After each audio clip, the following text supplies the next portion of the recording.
Hi guys from New York City. I'm here in Chelsea. I just arrived last night from spending that week at Canyon Ranch where I was the guest speaker. And you know that if you watched my last video where I shared some really personal and rough news with you, which I'm glad I did even though it was scary.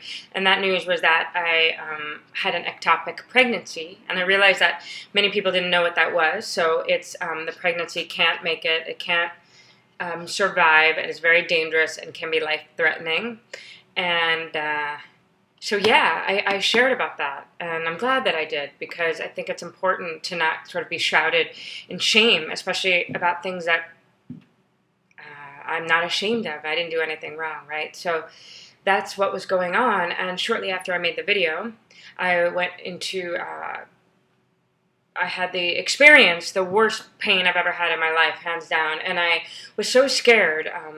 I know I should have gone to the ER, but I was terrified and paralyzed with fear, and I was in a place that was not my own. And anyway, 3 nights later, after having slept in 3 days, and truly the worst pain, I thought I was dying or that my tube was rupturing, which could have been a possibility. I went to the ER. So today's video is on being vulnerable. For all my talk on being vulnerable, I really had a huge experience with it this week at Canyon Ranch in many, many ways. My friend Katie Devine, bless her heart, best friend ever, took me to the ER and was just by my side, and I was so scared, adrenaline pumping through my body, hadn't slept, in tremendous physical pain, to let myself be vulnerable enough to go. And then also Canyon Ranch, my beloved Canyon Ranch, canceled my classes that day for me, because truly there's no way on earth I could have taught them. And to be vulnerable enough to accept that and to go, this is my health, this matters, it's okay.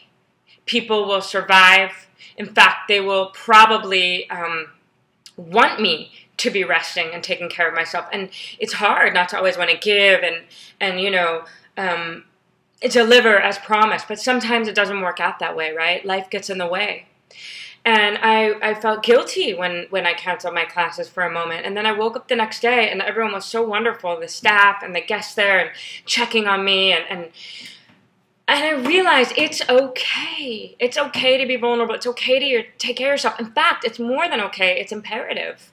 And it was a really big lesson for me. So I allowed myself to be vulnerable, and also in sharing that news with you, which, like I said in the last video, is pretty taboo. It's not something people talk about. And I've gotten hundreds of emails and messages since that video thanking me, and people that have suffered from ectopic pregnancies or miscarriages or whatever, things that they also felt a little bit like they had shrouded in shame or secrecy.